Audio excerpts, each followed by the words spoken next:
Shalom Bapak Ibu. Shalom. Puji nama Tuhan. Apa kabar? Puji Tuhan. Kita akan mulai ibadah pada pagi hari ini. Kita mau mengucap syukur untuk semua berkat yang Tuhan kerjakan dalam hidup kita. Kita akan satukan hati untuk berdoa.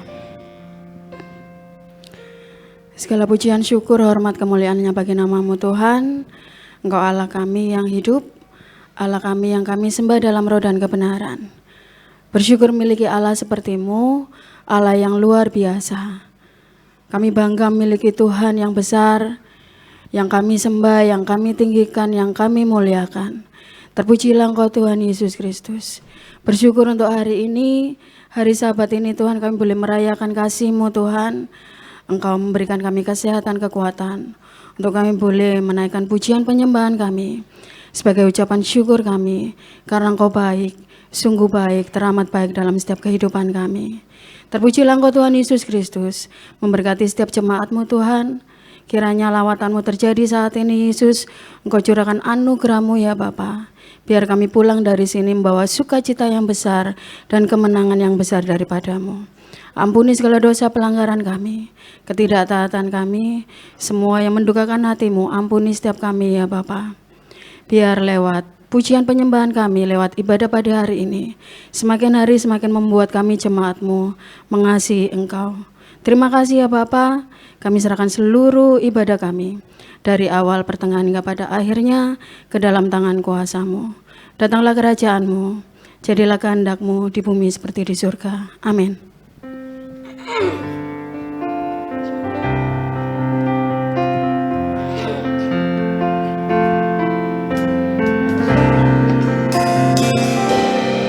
Ya Tuhanku, aku hendak bernyanyi bagi-Mu selama aku hidup. Ya Allahku, aku hendak bermazmur bagi-Mu selagi ku ada.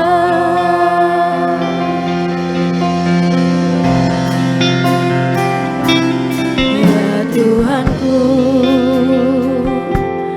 aku hendak bernyanyi bagi-Mu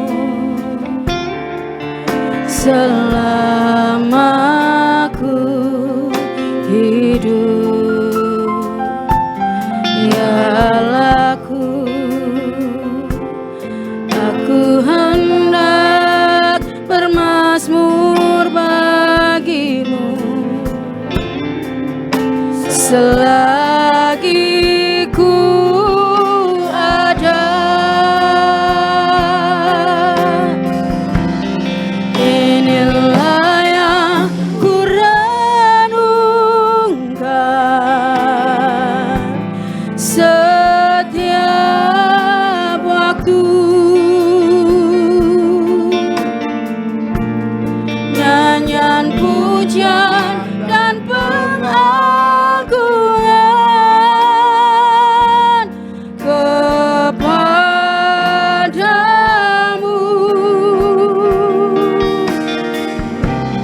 Biarlah manis kau dengar Tuhan, manis kau dengar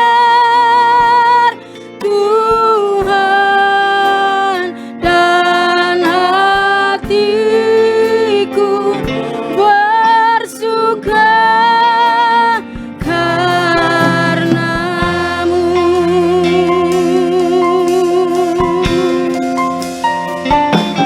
Ya Tuhanku,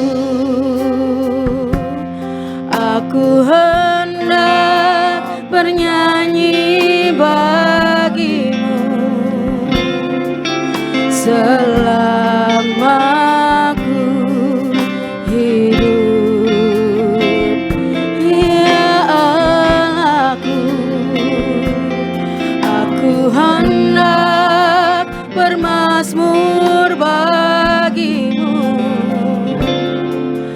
selagi ku ada. Inilah yang ku renungkan setiap waktu.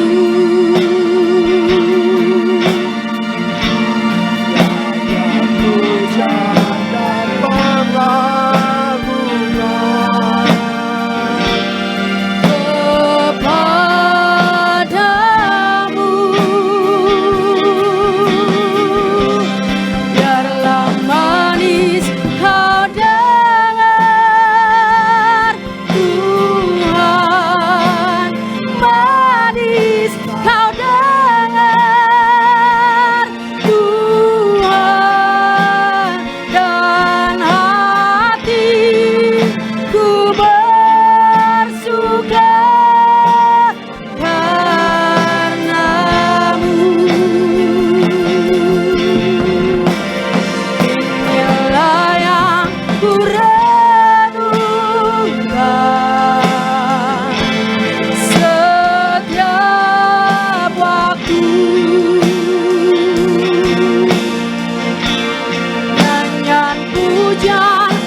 Di tempat ini Tuhan ada kuasa tak terbatas.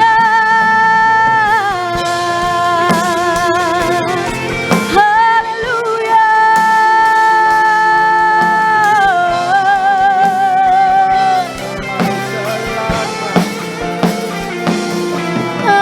Naikkan syukur kami. Ajaib Tuhan, ajaib dan perkasa segala perbuatanmu Tuhan.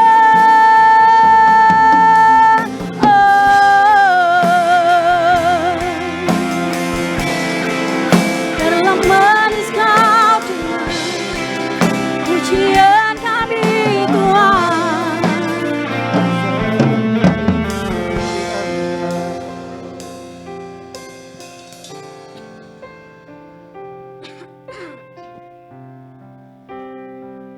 Segala pujian dan syukur bagimu,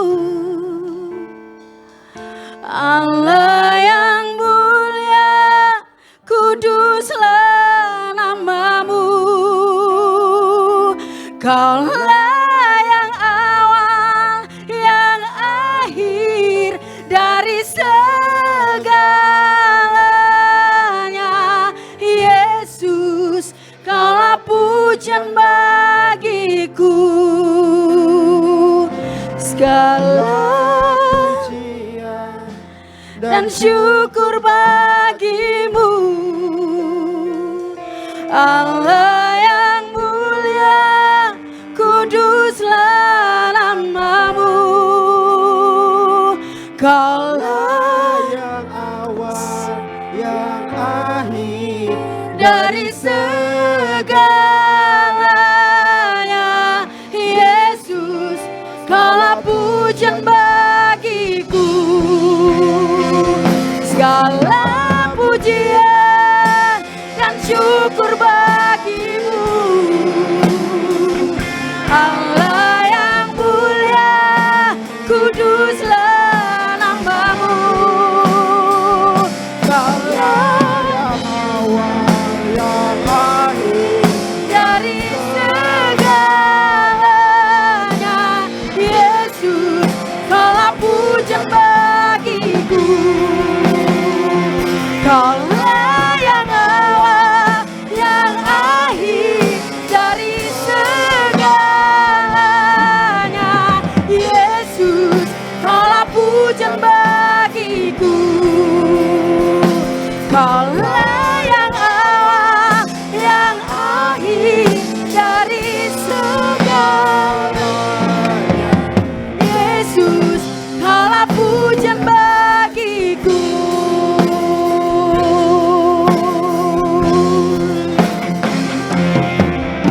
Pujian syukur, hormat, kemuliaan hanya bagi namamu. Kaulah yang awal dan yang akhir. Amin.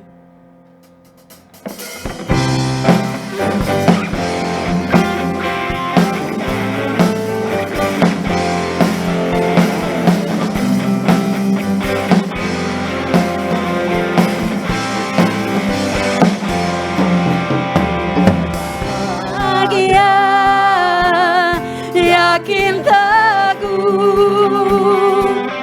Yesus abadi, kepunyaanku. Aku warisnya, ku ditebus, ciptaan baru, Roh Kudus.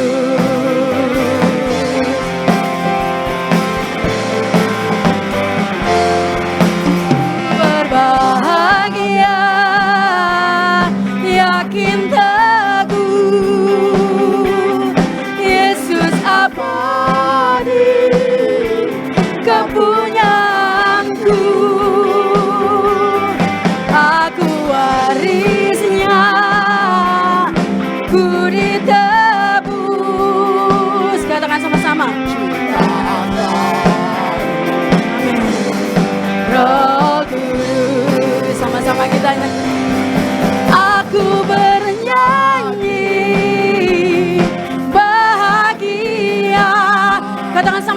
memuji Yesus. Amin. Selamanya aku bernyanyi bahagia memuji Yesus selamanya.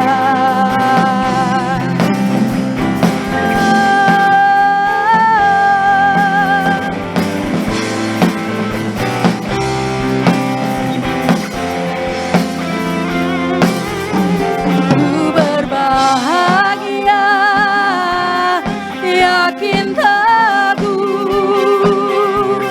Yesus abadi kepunyaanku,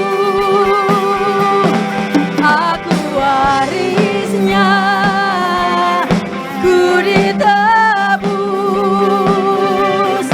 ciptaan baru Roh Kudus. Aku bernyanyi bahagia memuji Yesus selamanya. Aku bernyanyi bahagia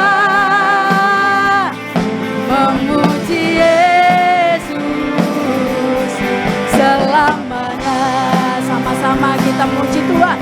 Aku bahagia. Katakan kami memujimu Tuhan. Selamanya aku bernyanyi bahagia memuji Yesus selamanya, memuji Yesus selamanya, memuji Yesus selamanya.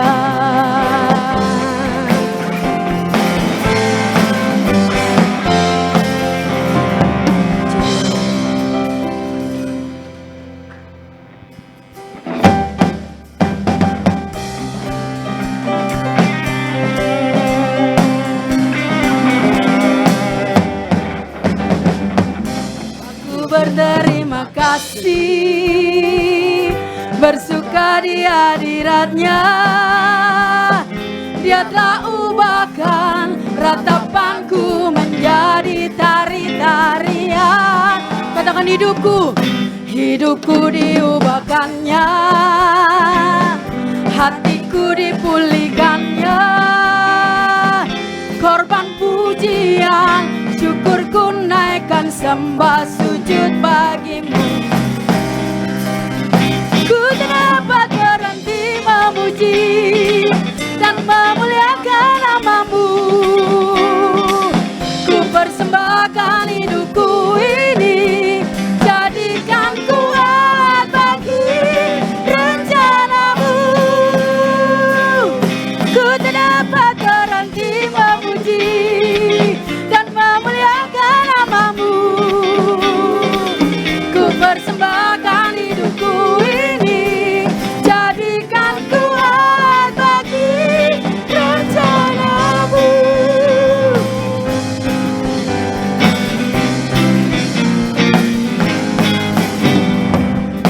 Aku berterima kasih, bersuka di hadiratnya. Dia telah ubahkan ratapanku menjadi tari-tarian. Hidupku diubahkannya, hatiku dipulihkannya. Korban pujian, sembah sujud baginya. Ku tak dapat berhenti memuji dan memuliakan namamu. Ku persembahkan hidupku ini,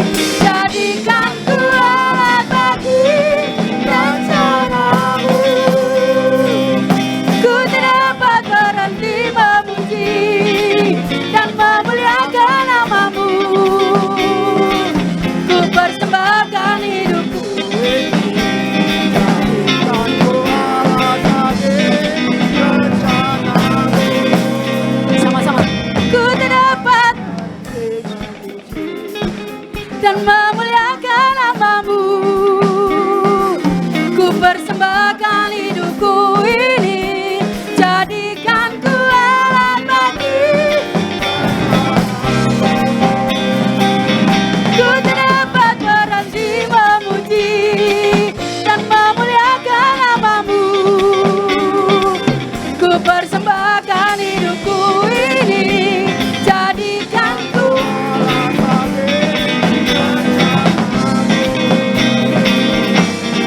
rencana-Mu,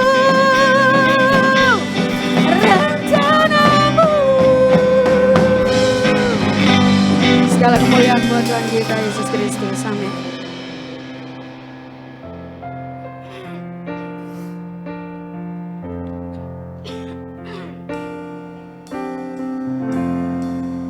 Ku tidak takut,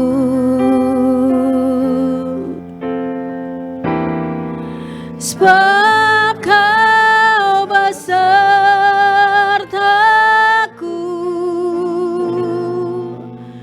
Ku tidak bimbang,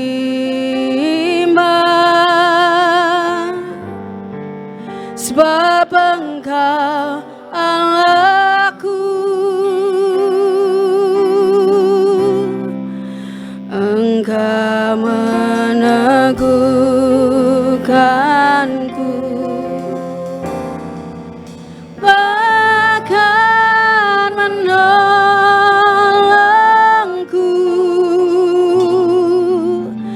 Kau batu karangku, Yesus Tuhan,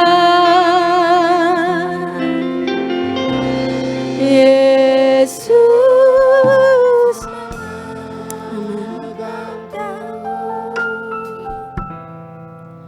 Dengan tangan kanan-Mu,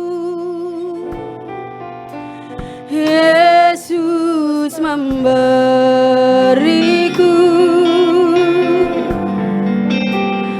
kemenangan.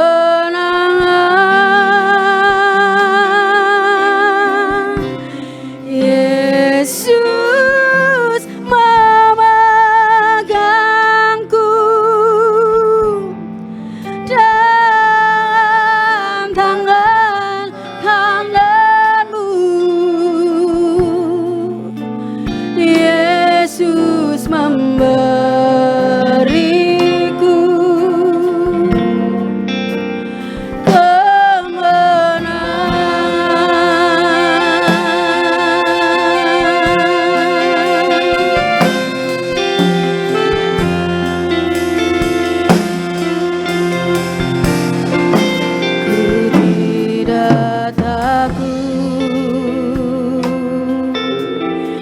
sebab Kau beserta kami Tuhan. Amin.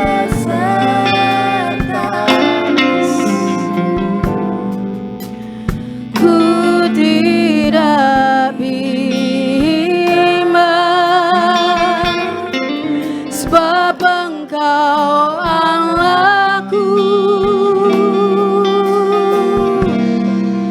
Engkau meneguhkanku, bahkan menolongku.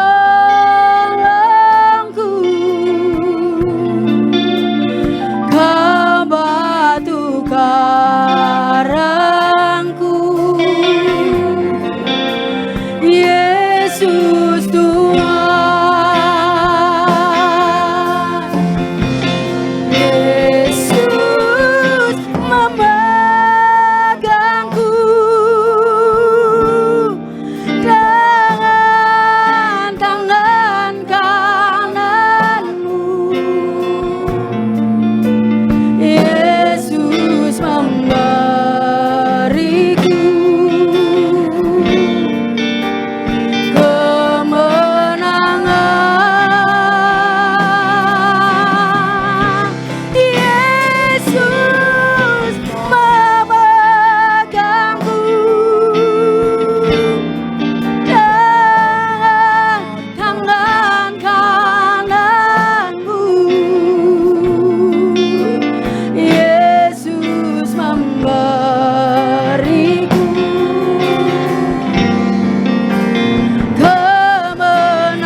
Kami mau serahkan waktu yang berharga ini dalam tangan-Mu Tuhan. Kau sendiri yang akan berbicara kepada setiap kami semuanya. Dan kami percaya bahwa Roh Kudus-Mu ada di tengah-tengah kami saat ini. Memenuhi, menuntun setiap kami, supaya kami terus berjalan sesuai dengan apa yang Kau mau. Terima kasih Yesus, urapi setiap kami semuanya, supaya kami bukan hanya mendengar, tetapi kami semuanya boleh Tuhan melakukan setiap kebenaran yang kami terima. Dan Roh Kudus-Mu yang akan memampukan kami, menyadarkan kami akan setiap kebenaran yang ada. Kami serahkan semuanya hanya di dalam nama Yesus. Haleluya, yang siap menerima firman Tuhan katakan. Amin. Silakan duduk saudara. Oke, shalom. Ya, hari ini adalah hari pencurahan Roh Kudus, saudara. Ya, saya akan berbicara tentang berjalan dalam kerajaannya. Nah, nanti saudara akan melihat bahwa inti dari semuanya kita hanya bisa berjalan di dalam kerajaannya jika kita, saudara, dipenuhi dan dituntun oleh Roh Kudus. Ya, kalau tidak, saudara, ini nggak bisa. Ya, kita akan lihat bersama-sama, kita akan belajar bersama-sama, saudara, bagaimana kita berjalan dalam kerajaan. Saudara, dari awal Yesus lahir, ya, sampai Yesus mati, itu berita yang beredar yang sangat kuat itu adalah sebenarnya berita kerajaan. Kenapa kok bisa begitu, saudara? Karena waktu Yesus lahir, saudara, Herodes nangkapnya apa, saudara? Seorang raja lahir. Kemudian dalam kehidupan Yesus dalam pelayanan, berita Yesus selalu berita kerajaan. Bertobatlah sebab kerajaan Allah sudah dekat. Hal kerajaan surga seumpama. Nah, sudah perhatikan itu. Terus berbicara seperti itu. Enggak heran. Ketika dia mati, sudah di atas kayu salib, ditulis inilah raja orang Israel atau Yahudi. Nah, saudara, isu kerajaan ini tidak lepas dari kehidupan Yesus. Ya, jadi kalau kita lihat di Alkitab ini dibagi menjadi dua berita besar, yaitu Injil keselamatan dan Injil kerajaan. Injil keselamatan buat mereka-mereka yang belum percaya Yesus. Tetapi Injil kerajaan buat mereka yang percaya Yesus. Itu isunya adalah pemerintahan. Ya, kalau kita berjalan dalam kerajaannya berarti berjalan dalam tuntunannya, berjalan dalam kasihnya, berjalan dalam rencananya, di mana Yesus itulah raja di dalam kehidupan kita. Nah, kita akan lihat saudara, apa yang terjadi saudara setelah pencurahan Roh Kudus, jemaat mula-mula. Silakan, next. Ya, kita akan melihat bersama-sama di dalam Kisah 4 ayat yang ke-32. Ya, dikatakan begini. Adapun kumpulan orang yang telah percaya itu, berarti telah percaya itu dikatakan, mereka sehati dan sejiwa, dan tidak seorang pun yang berkata bahwa sesuatu dari kepunyaannya adalah miliknya sendiri. Tetapi segala sesuatu adalah kepunyaan mereka bersama. Dan dengan kuasa yang besar, rasul-rasul memberi kesaksian tentang kebangkitan Yesus. Dan mereka semua hidup dalam kasih karunia yang berlimpah-limpah, melimpah-limpah. Nah, saudara, yang pertama, saudara, yang kita akan lihat bersama-sama, yaitu mereka adalah sehati dan sejiwa. Nah, saudara, kenapa sehati dan sejiwa? Karena mereka, saudara, setiap hari mereka berkumpul. Baik itu di rumah-rumah, dalam sebuah komunitas, saudara. Lalu di bait Allah juga, saudara. Mereka mendengar pengajaran para rasul. Lah, pengajaran para rasul itu apa, saudara? Kalau saudara pengen tahu, yang diajarkan itu Matius 5-7. Itu pengajaran para rasul, saudara. Kenapa kok Matius 5 sampai dengan 7? Karena itu yang Yesus katakan secara langsung ngajar kepada murid-muridnya. Ya, karena mereka sehati dan sejiwa, makanya mereka bisa saling berbagi. Sebetulnya ini, saudara, yang paling menghebohkan mereka, orang-orang Israel. Karena Israel, orang Yahudi itu terkenal pelit. Ya, ngitung semuanya. Dan mereka pasti takjub, saudara, kaget dengan kehidupan mereka yang berubah. Dulunya mereka ngitung semuanya, saudara, tiba-tiba mereka berbagi begitu luar biasa. Yang ketiga, selanjutnya, saudara, ya, dikatakan, nah ini saudara hidup dalam kuasa. Ini akan saya bahas lebih banyak, saudara. Ya, ini yang menjadi inti. Kenapa kok bisa seperti ini? Nanti saya akan tunjukkan, saudara. Ya, hidup dalam kuasa untuk apa, saudara? Menjadi saksi. Nah, saudara, kita tahu di Kisah 1 ayat 8 nanti orang nggak mungkin, saudara, menjadi saksi kalau dia nggak menerima kuasa. Nah, saudara lihat, dan kuasa itu ketika Roh Kudus turun atas kehidupan kita dan memenuhi kita, ya. Dan ini saudara yang kelima, yang penting, saudara. Ya, selanjutnya. Nah, dikatakan gini, hidup dalam kasih karunia yang melimpah-limpah. Bapak Ibu saudara sekalian, ya, ini menjadi poin penting kalau kita mau melayani Tuhan, kita hidup bersama dengan Tuhan. Ini penting. Hidup dalam kasih karunia yang melimpah-limpah. Kita semua itu menerima kasih karunia. Cuman bedanya ada yang menghargai, ada yang menjadikan itu sia-sia. Kalau kita saudara melakukan yang terbaik, bukan karena kita mengejar kasih karunia, saudara, ya, tapi karena kita sudah menerima kasih karunia dan menghargainya, maka saudara seperti Rasul Paulus katakan, aku bekerja keras lebih dari semuanya, bukan karena aku, dikatakan begitu. Tapi karena apa, saudara? Kasih karunia. Jadi saudara, sebetulnya kita tuh melakukan yang terbaik dalam segala hal. Itu bukan karena kita mengejar supaya Tuhan memberikan kasih karunia, bukan. Tapi bagaimana saudara kita menghargai kasih karunia yang ada dalam kehidupan kita. Saya beri contoh, saudara. Kalau Bapak Ibu punya seorang anak, ya, seorang anak kecil, saudara berikan jam tangan dia. Walaupun jam tangan itu tidak mahal, saudara. Tapi begitu saudara beri anak ini jam tangan, ternyata baru sehari 2 hari, saudara. Jam tangan itu dilempar-lempar, nggak dijaga, ditinggal, saudara, nggak karu-karuan. Dia tidak menghargai sama sekali pemberian yang Bapak Ibu lakukan. Misalkan 1 hari tiba-tiba, saudara, dia minta jam tangan yang lebih baru. Diberikan apa enggak? Diberikan enggak? Kenapa enggak diberikan? Sederhana kan, kenapa? Karena anak ini nggak bisa hargai. Saudara belikannya mau lebih baik yang apapun, mungkin 1-2 hari lagi udah dibuang sama dia. Ya, saudara, bukan karena kita tidak mengasihi anak kita loh. Tapi coba saudara, kalau saudara punya anak, saudara berikan barang, dia jaga dengan baik, saudara. Dia hati-hati, dia menghargai sekali, saudara. 1 kali, saudara begitu melihat seperti itu, nggak usah dia minta, saudara. Begitu kita tahu ada sesuatu hal yang lebih baik, misalkan jam tangan ada yang lebih baik, kita pasti kepingin sekali berikan, gantikan dia yang lebih baik. Karena dia bertanggung jawab dan menghargai apa yang dia terima. Itu namanya menghargai kasih karunia. Saudara, bukan karena kita mengejar supaya kasih karunia, kita mengejar melakukan kebaikan supaya dia lebih baik. Enggak, Tuhan itu udah lebih baik. Makanya saudara, begitu Tuhan memberikan kasih karunia dalam hidup kita, maka kita saudara hargai itu. Kita melakukan sesuatu lebih baik, lebih baik, lebih baik, lebih baik. Saudara, dan Tuhan melimpahkan kasih karunia melimpah-limpah dalam kehidupan kita. Ya, dan itulah saudara, kalau kita melayani Tuhan dengan kasih karunia itu, saudara, mungkin fisik kita capek, tapi roh kita nggak pernah capek. Roh kita tetap menyala. Saudara, bohong dong kalau nggak capek, betul nggak, saudara? Siapa bilang sih kalau pelayanan nggak capek, saudara?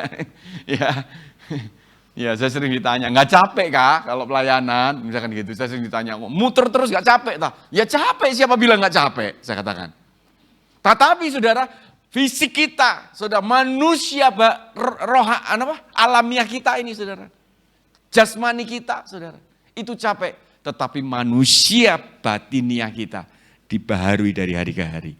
Artinya apa, saudara? Kita tetap on fire. Kenapa? Karena kasih karunia Tuhan yang melimpah-limpah dalam kehidupan kita. Amin. Jadi kalau saudara tanpa kasih karunia, orang melayani Tuhan itu ingin kelelahan, bosan, kepahitan, hitung-hitungan, ya kan? Orang melayani kok hitung-hitungan, saudara. Kok saya terus? Kok saya lebih banyak daripada dia? Ini aneh loh, saudara. Harusnya kalau dia lebih banyak itu bersyukur loh. Ya, kalau pelayanan saudara-saudara sibuk itu harusnya bersyukur loh. bisa melayani Tuhan. Ada orang-orang yang cari kesibukan enggak dapat. Saya ini mesti ngapain sih? Kok saya nganggur gini loh, aneh saudara. Yang satunya saudara nggak bisa nganggur, satunya nganggur terus. Ya, kenapa saudara bedanya? Ya karena yang nganggur terus saudara, karena kalau diberi kepercayaan ngeluh. Saudara. Yang kedua, kalau diberi kepercayaan enggak menghargai. Ya, tapi kalau saudara menghargai, Tuhan akan tambah-tambahkan perkara-perkara yang lebih besar. Barang siapa setia dalam perkara kecil, Tuhan akan mempercayakan dia perkara yang besar, jelas. Dan Tuhan akan menambahkan kasih karunia-Nya, ya. Nah, sekarang selanjutnya kita lihat. Nah, sekarang kita akan masuk pada poinnya, saudara. 1 Korintus 4 ayat 20. Sebab kerajaan Allah bukan terdiri dari apa? Perkataan, tetapi dari apa, saudara? Kuasa, oke ya. Jadi makanya Alkitab berkata bahwa kerajaan Allah itu bicara tentang kuasa, ya. Kita lihat lagi selanjutnya. Matius 12 ayat yang ke-28. Nah ini saya tunjukkan saudara bahwa kerajaan itu bicara tentang kuasa. Tetapi jika aku mengusir setan dengan kuasa roh Allah, maka sesungguhnya apa saudara? Kerajaan Allah sudah datang kepadamu.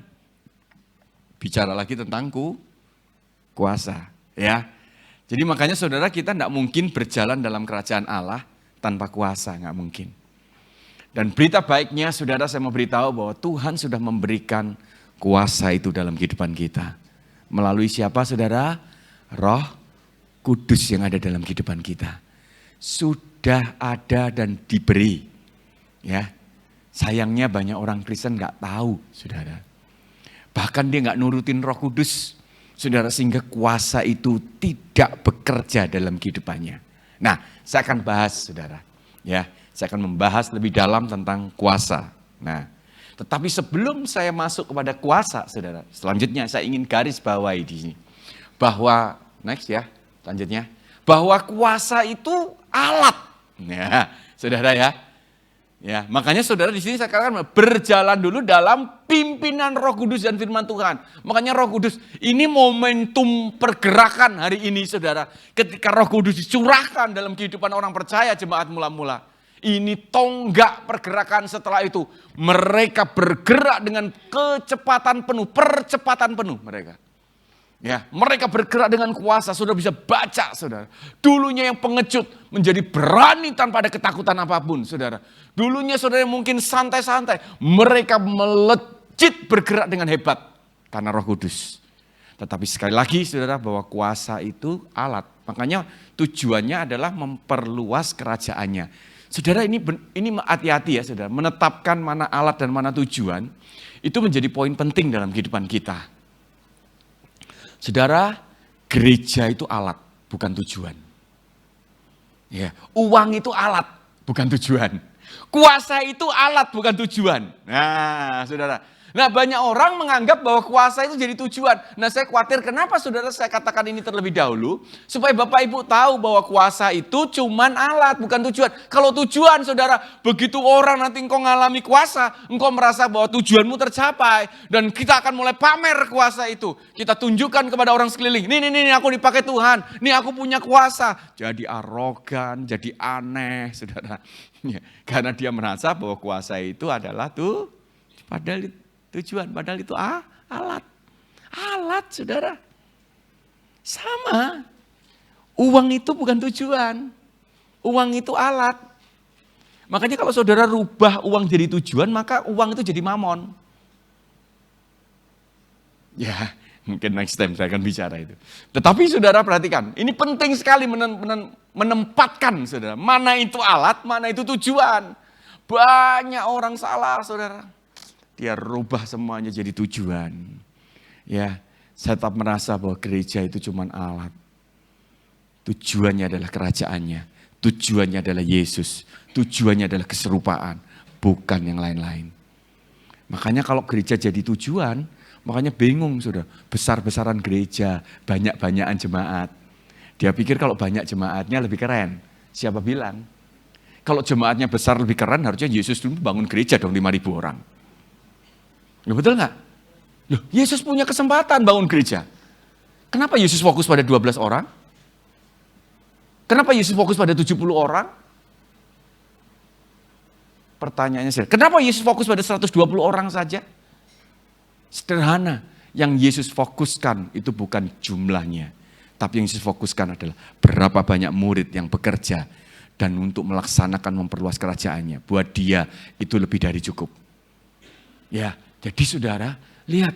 Yang penting itu tujuannya. Menjadikan semua bangsa apa? Murid. Ya, nah ini kuasa itu tujuan ya. Alat ya, kuasa ya. Tujuannya adalah kerajaan.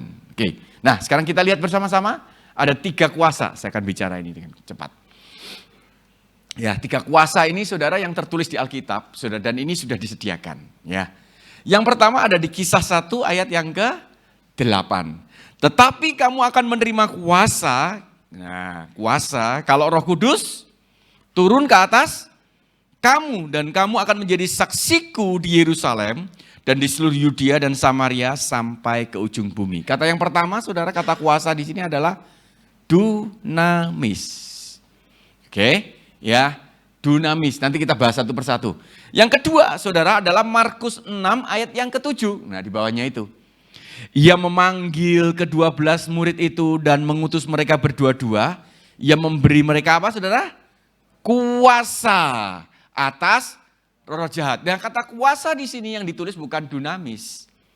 Tetapi dia pakai bahasa aslinya adalah exousia. Beda lagi. Ya, saudara, jadi ini hebatnya, saudara, kalau ngomong kata kuasa kita pikir itu sama. Enggak, beda, saudara, kata kuasa itu. Dan yang ketiga di Kolose 1 ayat 11, nah naik lagi, sudah lihat ini. Dan dikuatkan dengan segala kekuatan oleh kuasa kemuliaannya, kata kuasa kemuliaannya, untuk menanggung segala sesuatu dengan tekun dan sabar. Dan kata yang ketiga, kata kuasa ini bukan dunamis, dunamos, bukan exousia, tetapi dia pakai kata kratos. Berbeda yang ketiga. Dan tiga-tiganya punya fungsi yang berbeda, Bapak Ibu. Ya, jadi kalau saya beritahu saudara, Tuhan tuh udah kasih paket lengkap lewat Roh Kudusnya di dalam kehidupan kita. Nah, cuman mungkin kita aja yang nggak sadar untuk bagaimana saudara kita hidup di dalamnya. Ya, oke, selanjutnya saudara, next. Nah, sekarang kita lihat dunamis. Satu persatu. Dunamis ini apa sih saudara? Dunamis itu gini saudara, kuasa mujizat, kemampuan pekerjaan yang besar. Nah, saudara perhatikan, kemampuan pekerjaan yang besar itu apa artinya saudara? Berarti saudara gini loh, kita ini saudara, kalau Tuhan percayakan pekerjaan yang besar, pergerakan yang besar, bisnis yang besar, apapun yang besar, itu butuh yang namanya dunamis kuasa. Kalau enggak, makanya orang saudara begitu diberi kepercayaan besar malah hancur hidupnya. Ya, karena dia pakai dengan kekuatannya sendiri. Itu dunamis saudara. Nah, dunamis itu ternyata dari dalam diri kita saudara. Karena Roh Kudus memenuhi kita, dicurahkan, memenuhi kita, maka kuasa dunamis itu dari dalam kita. Saudara. Jadi dia dari mana? Dari dalam kita. Lalu buat apa saudara? Memberi kemampuan. Berfungsi saudara. Menggerakkan kita. Melakukan yang benar. Nah saudara, ternyata untuk aktif melakukan yang benar, itu butuh yang namanya dunamis.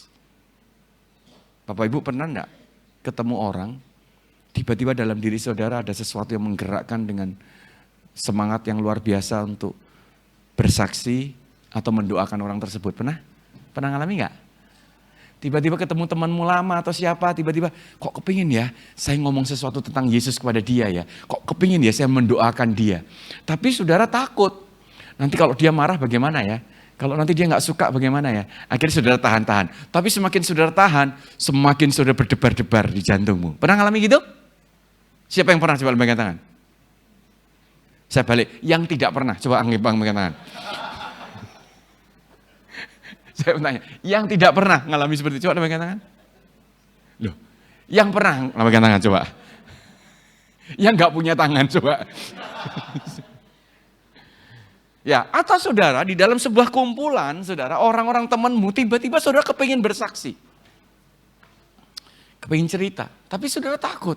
Wah, nanti kalau saya cerita bagaimana, kami beda agama dan sebagainya.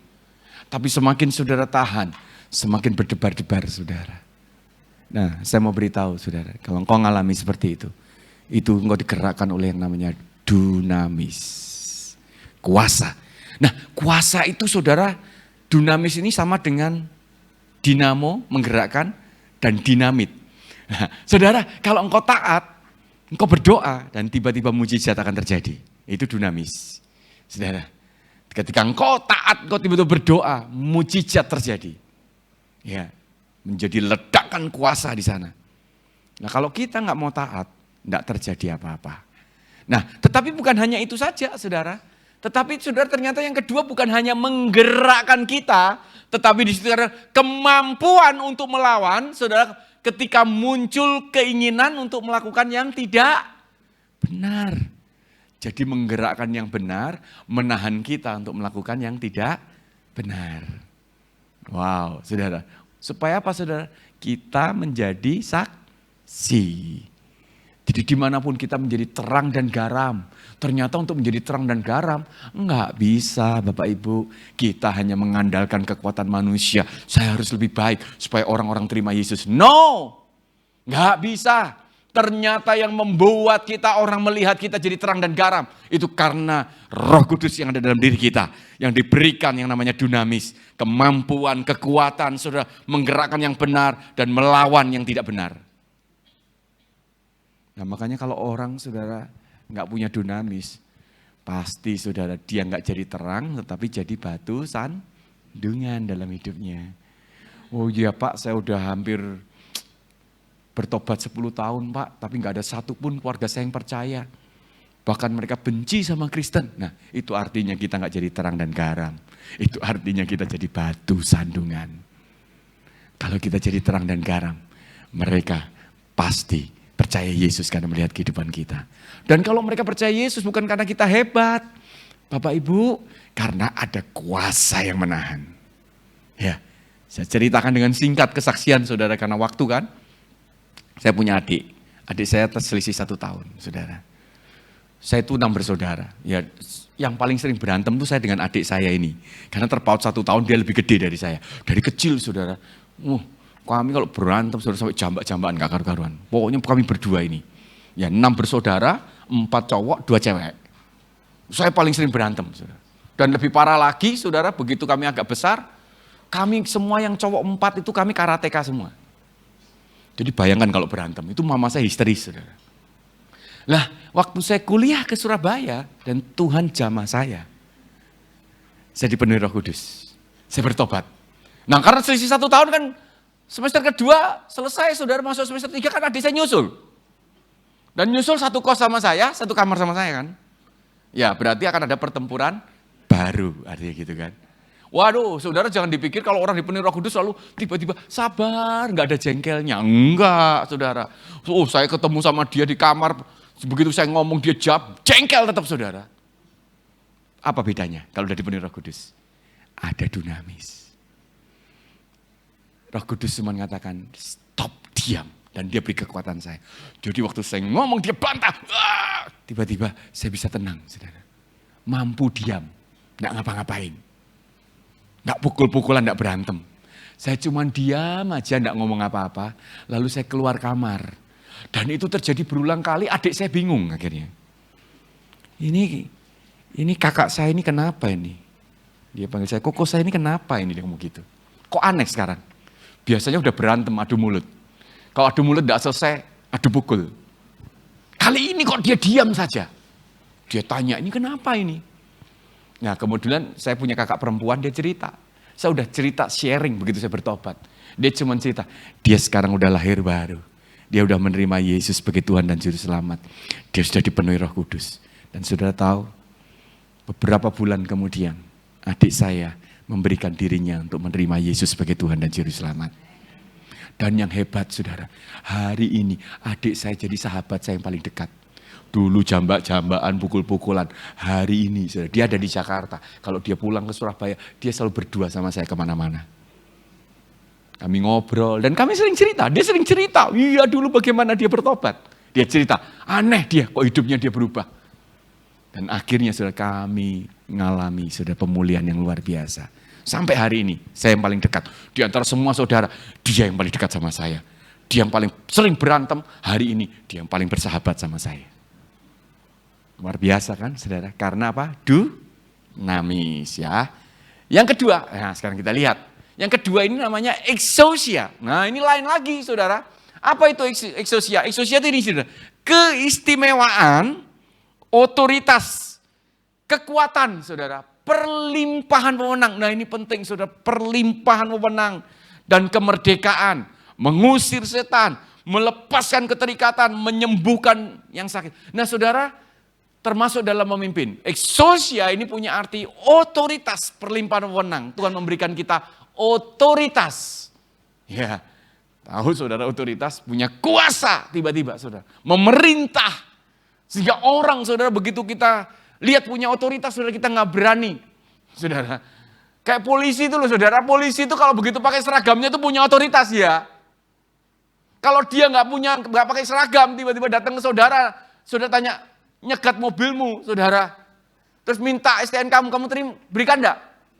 Enggak, saudara pikir preman ya? Loh gitu kan? Tapi kalau pakai seragam, berani saudara kita ngomong. Sorry pak, nggak bisa. Loh gitu berani saudara? Ya enggak dong, karena dia pakai seragam saudara. Dan apalagi dia membawa surat perintah, surat tugas. Loh langsung saudara kita tunduk semuanya, itu otoritas. Nah, exousia itu gini saudara, otoritas itu sama seperti mungkin saya pernah cerita, saya ulang lagi. Sama seperti seorang anak kecil saudara yang sekolah dipukuli sama teman-temannya. Dan dia pulang dia ngomong sama papanya, Pak aku gak mau, ya aku gak mau lagi. Ya, sekolah lagi dia ngomong gitu. Nah papanya ngomong, loh kenapa? Saya dipukuli sama teman saya. Papanya ngomong gini saudara, nah besok sama papa, teman-temanmu yang berani bully kamu, yang berani pukul kamu akan berhadapan sama papa. Anak ini langsung percaya diri saudara. Sebelumnya kalau berangkat ke sekolah nunduk terus, gak berani lihat kiri kanan. Kali ini saudara berangkat ke sekolah, dia lihati temannya satu persatu. Dan hebatnya temen yang dilihat langsung nunduk loh saudara. Loh, kenapa? Waktu dia lihat, papanya melotot dari belakang saudara. Jadi dia nengok, dia lihat, papanya melotot gini. Langsung nunduk saudara. Lihat kanan lagi, dia lihat lagi, papanya lihat kanan lagi, pelotot lagi saudara.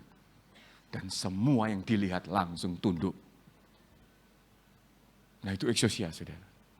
Tapi kalau anak kecil ini nggak tahu, bahwa sebetulnya teman-temannya takut sama siapa? Sama papanya, bukan sama dia. Begitu papanya pulang, dia masih gaya-gaya melotot, dipukuli lagi dia saudara. Kita tahu ya artinya ya. Nah itu sama kita dengan Yesus loh saudara. Saudara tahu? Kalau saudara ketemu setan, setan gemetar. Bukan kita yang keren. Karena kita punya Yesus yang keren di belakang kita lagi melototi setan itu. Kita datang gini bukan setan lihat kita. Dia lihat Yesus sama malaikatnya cuman dia. Macam-macam kamu ya. Oh, ampun. Tapi kadang-kadang saudara manusia itu kebablasan hamba-hamba Tuhan itu. Dia merasa dia yang hebat. Loh, ada kan kisah anak-anak Skewa kan? Dikejar-kejar sampai telanjang loh saudara. Dia pikir setan takut. Saudara, dia takut karena kita punya Yesus yang hebat. Amin. Karena kita punya Roh Kudus yang luar biasa dalam hidup kita. Jadi itu namanya exousia. Jadi nggak perlu sombong, saudara. Kalau mujizat terjadi itu bukan karena kita sama sekali. Tetapi karena kita punya Tuhan yang hebat.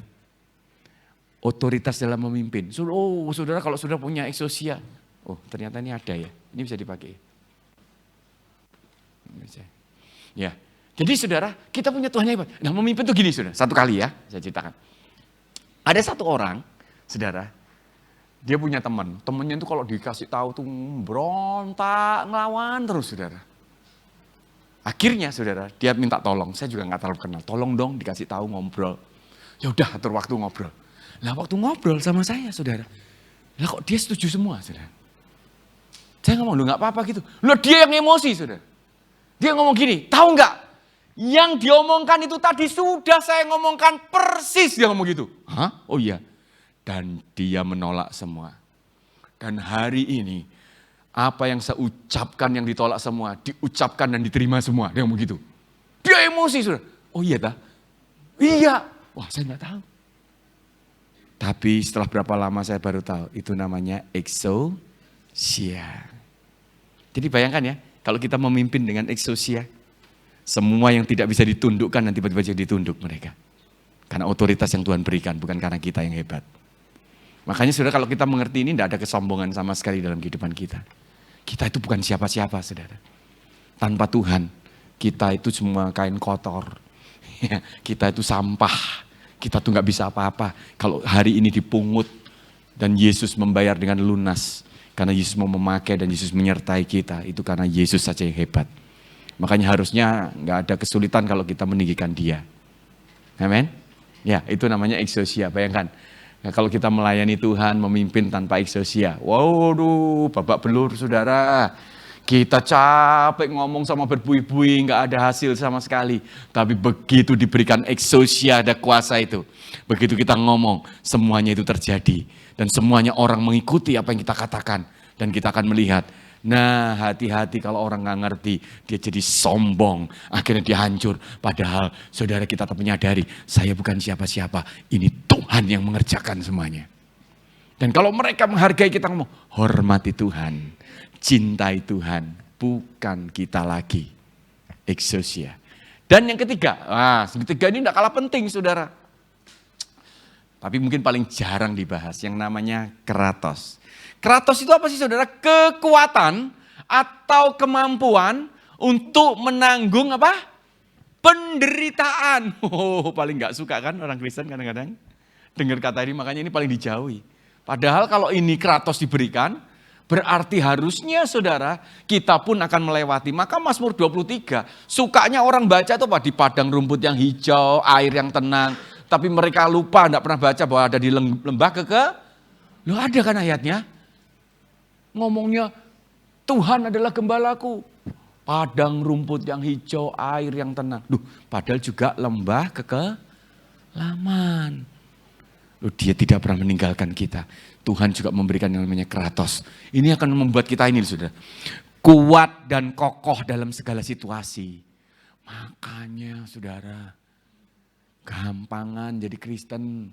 Sedikit-sedikit ngalami susah, penderitaan langsung ngomong, enggak pelayanan.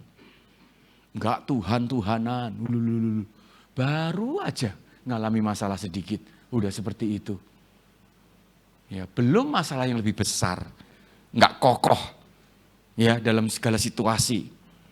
Teruji dan tidak gampang menyerah. Sedikit-sedikit menyerah. Saudara ya ampun. Terus saudara enggak siap menderita dan berkorban. Sukanya kenyamanan. Saudara kalau seperti itu saudara lupa bahwa Tuhan memberikan yang namanya kratos. Kratos itu saudara beri kemampuan. Kalau nggak ada kratos, saudara akan melihat sebuah kesaksian iman. Saudara, baik itu zaman kisah para rasul dalam sejarah, di mana orang-orang Kristen yang dianiaya, diberi makan ke singa, ke harimau. Mereka tidak ada ketakutan sama sekali. Dari mana saudara keberanian itu? Kalau bukan dari kratos yang dari Tuhan.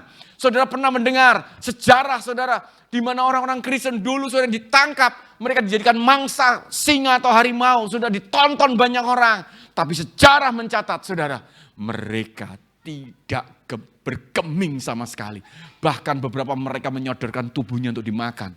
Kenapa saudara? Karena kalau mereka disodorkan tubuhnya, 2 orang menyodorkan tubuhnya. Dan itu dimakan habis, maka teman-temannya akan selamat. Kalau teman-temannya selamat, kenapa saudara? Mereka masih punya waktu untuk memberitakan Injil, bayangkan. Jadi mereka tuh mau mati aja efektif loh saudara. Bukan tangis-tangisan, bikin surat, enggak loh saudara. Mereka mau mati aja, meeting dulu saudara. Oke, kita bersepuluh ya. Kalau kita lihat singa dan harimau itu paling bisa makan 2 orang. Jadi jangan berikan kita semuanya.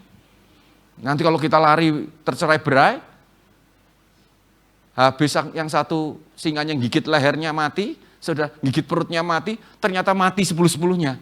Kita tidak punya waktu lagi memberitakan Injil. Jadi kalau dia kenyangnya 2 orang, biarkan kami yang akan berikan tubuh kami. Oh, saya yang akan berikan. Oh, jangan saya berikan. No, enggak. Kita harus berurutan 2-2. Bisa begitu loh, saudara. Akhirnya saudara mereka sepakat. Kami berdua dulu yang akan berikan tubuh kami. Kalian tetap tenang, diam, biar kami yang dimakan. Sehingga kita punya 4 hari untuk memberitakan Injil. Jadi begitu singa dibuka, 2 orang yang sudah sepakat dia lari berikan tubuhnya. Itu demonstrasi yang mereka saksikan, saudara.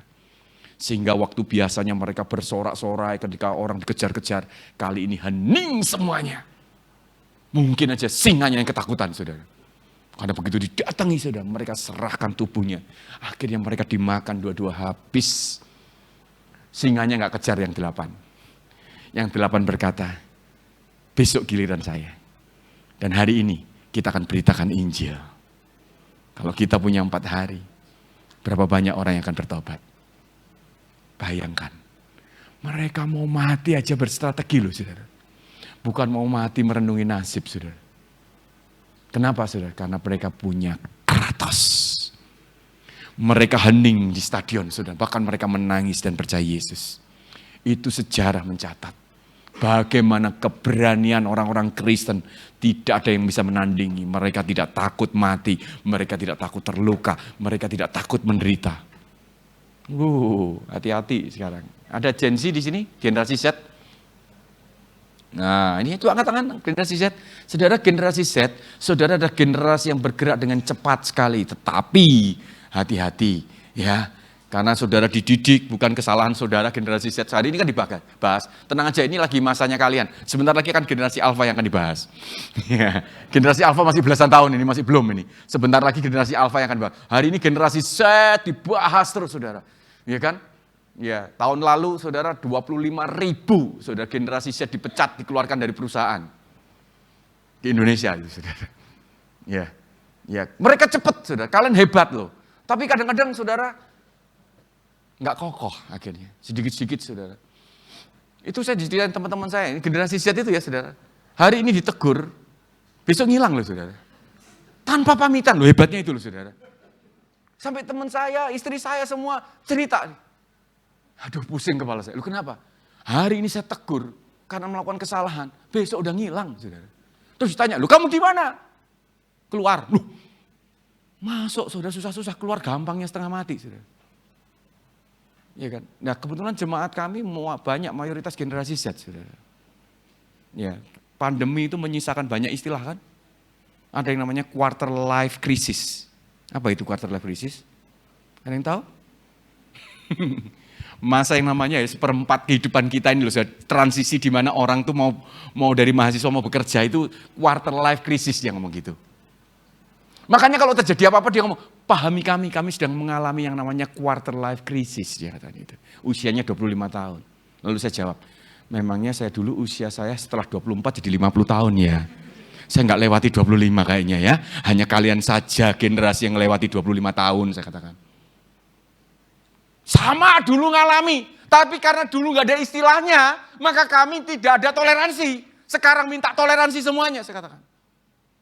Habis ini muncul yang namanya half life crisis. Tolong pahami, saya masuk Parubaya. Puber kedua. Ilah Tuhan, saya sampai ngomong gini. Aduh. Saya ngomong, ada sandwich generation. Oh, keren ya bahasa-bahasanya. Sampai saya itu penasaran, apa sih ada sandwich barang. Kita dulu pisang goreng generation.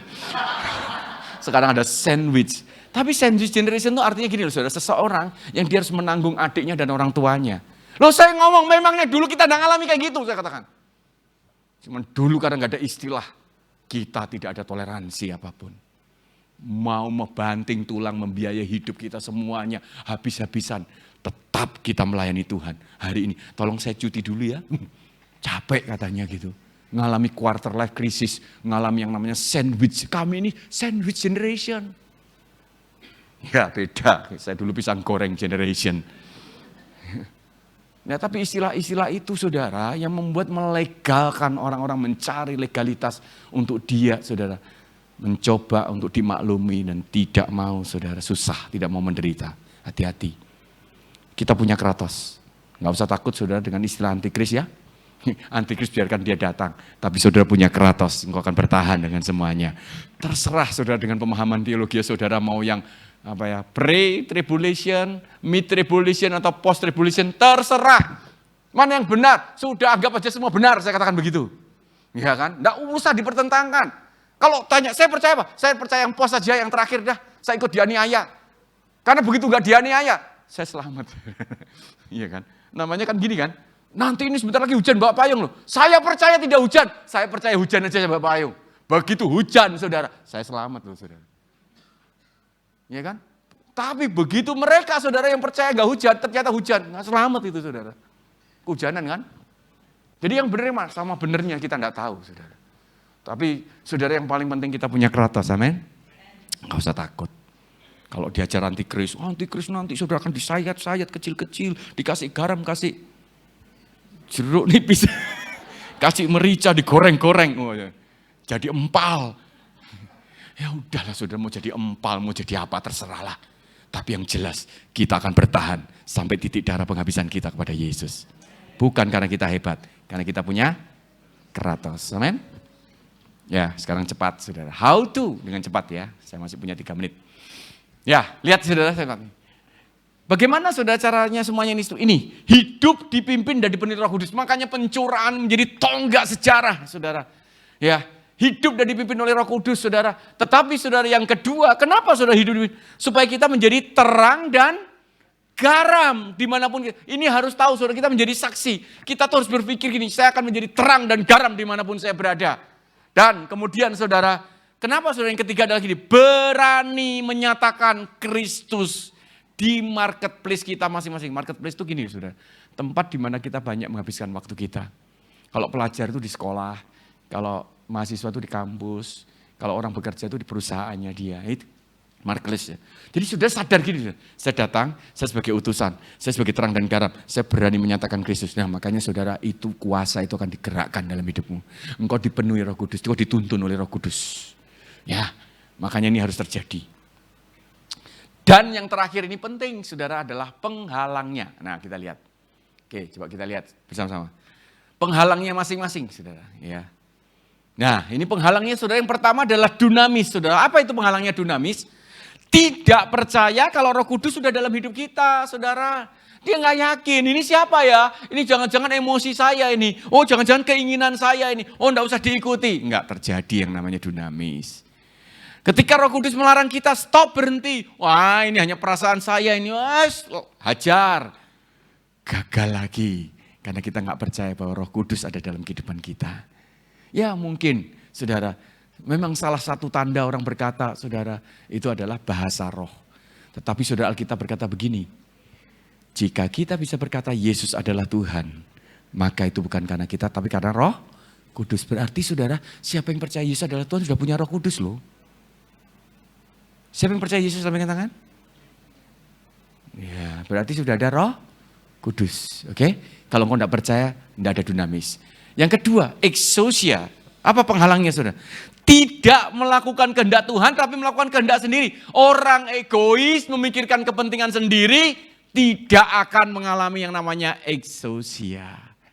Kalau engkau pikirkan kepentingan Yesus, kepentingan orang sekelilingmu, kepentingan gereja, kepentingan pelayanan, maka exousia akan menyertaimu.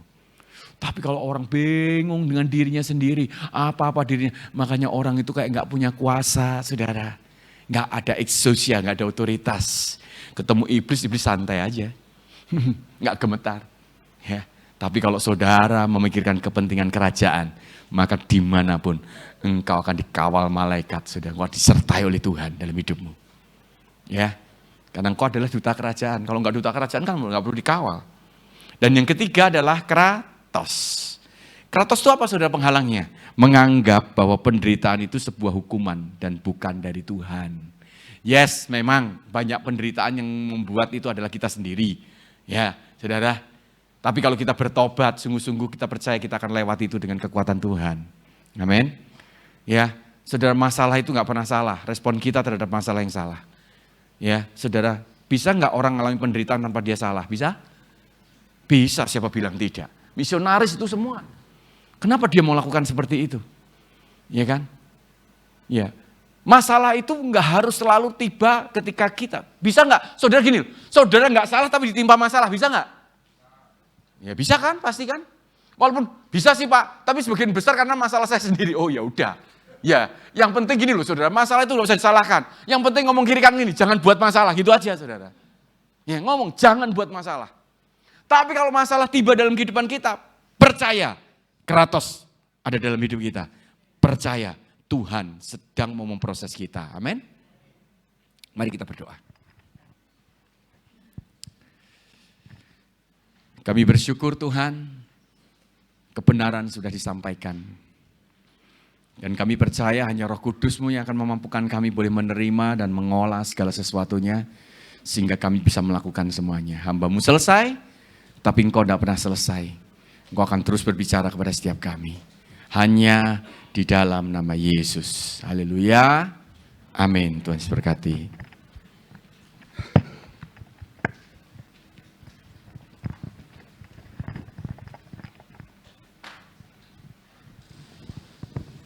Cek. Bapak Ibu Saudara, kita telah diberkati melalui firman Tuhan pada siang hari ini. Saya ucapkan terima kasih pada Bapak Pendeta Budi Tomo untuk pelayanan firman Tuhan pada siang hari ini. Saya akan sampaikan kegiatan gereja seminggu depan. Hari Jumat ada ibadah wanita dimulai jam 6 sore. Hari Sabtu ada doa pagi dimulai jam 5 pagi. Hari Minggu ada ibadah anak dan teens dimulai setengah 8 pagi. Dan dilanjutkan dengan ibadah raya dimulai jam setengah 10 pagi. Itu adalah Tuhan pemohon saya, Tuhan memberkati. Kita nyanyikan besar anugerah. Bersama keluargaku melayani Tuhan, bersatu selamanya mengasihi Engkau. Tiada yang dapat mati kasih-Mu ya Tuhan.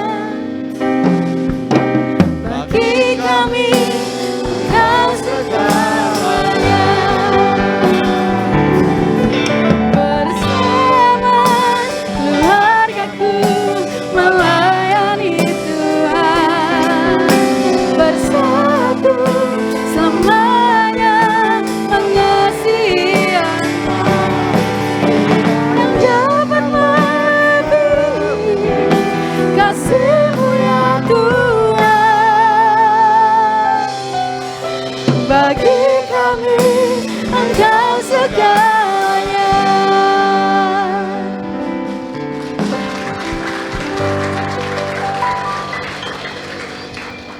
Shalom Bapak dan Ibu.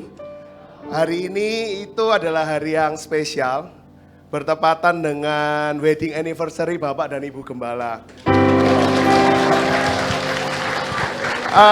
Ini Bapak Gembala tadi agak lucu ya, apa ekspresinya. Waktu disuruh nyanyi apa namanya? Tapi kita nyanyinya beda, nggak tahu memang. Tapi ini adalah momen yang spesial. Hari ini Bapak dan Ibu Gembala tepat wedding anniversary yang ke-40 Bapak dan Ibu. Mari kita sama-sama mendoakan, kita mensupport pelayanan Bapak dan Ibu Gembala. Bahwa saya percaya bahwa gereja kita, backbone gereja kita adalah keluarga Bapak dan Ibu.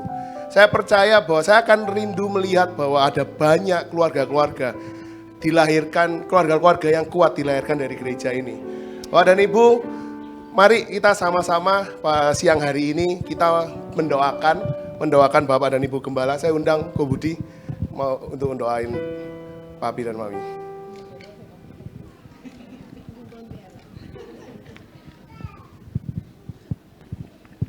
Cek. Oke, mari kita angkat kedua tangan kita, ya. Sesuatu yang luar biasa. Kami bersyukur Tuhan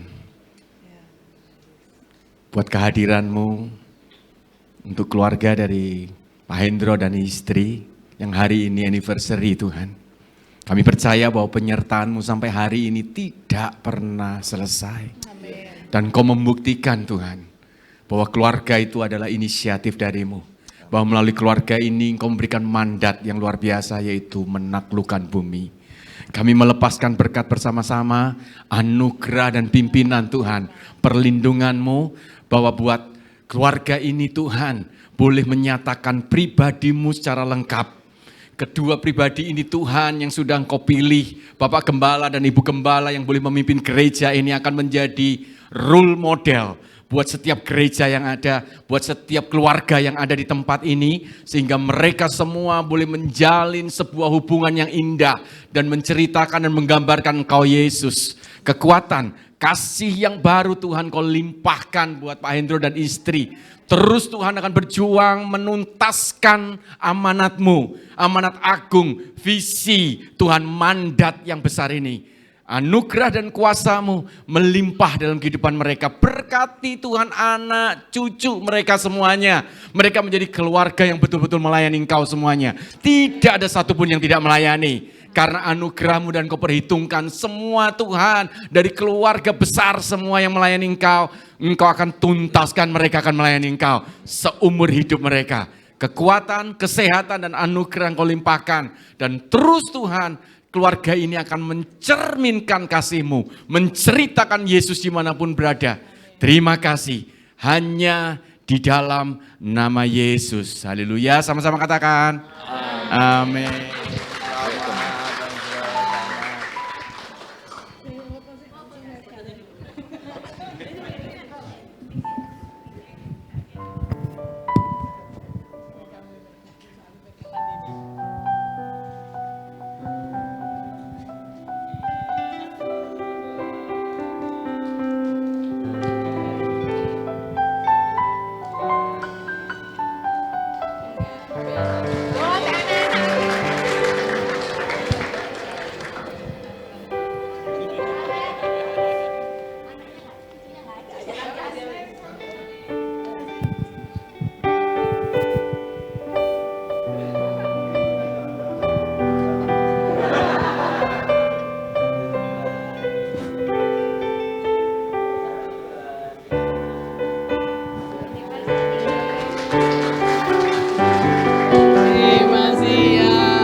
Kalau ini sekarang memang ditutup ibadahnya. Saya khawatir tadi cucu saya ngasih kejutan lagi Bapak. Kita nyanyikan besar anugerahnya, kita akhiri ibadah kita pada siang hari ini.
Bapa, kami mengucap syukur oleh karena kasih-Mu, oleh karena anugerah-Mu kami bisa bertahan sampai sekarang ini, dan jemaat-Mu juga bisa bertahan oleh karena kasih karunia-Mu semata-mata ya Bapa.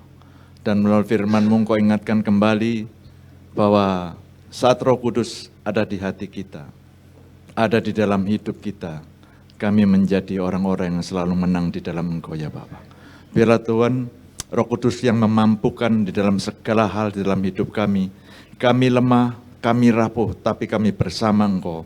kami menjadi kuat dan kami menjadi menang di dalam semuanya ya Bapa. Memberkati Bapak Budi yang telah memberkati kami melalui firman-Mu, Engkau berkati di dalam keluarganya, pekerjaannya, dan Engkau berkati di dalam pelayanannya. Hamba-Mu berdoa juga untuk sidang jemaat-Mu yang akan memberikan sebagian mereka punya. Biarlah mereka memberikan dengan rasa syukur, rasa sukacita, dan rasa cinta akan Engkau. Bapak Ibu Saudara, sekarang angkat kedua tangan Bapak Ibu sekalian. Berbahagialah engkau yang telah mendengar firman Tuhan, menyimpan dan melakukannya. Diberkatilah orang yang mengandalkan Tuhan. Diberkatilah suamimu, diberkatilah istrimu, diberkatilah anak-anakmu. Diberkatilah setiap pria di tempat ini. Diberkatilah setiap wanita di tempat ini. Diberkatilah pekerjaanmu, diberkatilah rumah tanggamu, diberkatilah pernikahanmu. Bapak, Ibu, saudara sekalian, sekarang pulanglah dengan membawa berkat dari Allah Bapa. Berkat damai sejahtera, sukacita, kesukaan di dalam persekutuan dengan Anaknya yang tunggal di dalam Yesus Kristus, dan Roh Kudus senantiasa menyertai sampai kesudahnya. Dan siang ini kami semua pulang membawa berkat Abraham, Isa, dan Israel, dan kami yang sudah diberkati untuk menjadi berkat. Di dalam nama Yesus, hamba-Mu telah berdoa dan mengucap syukur. Yang setuju katakan, amin. Tuhan memberkati Bapak.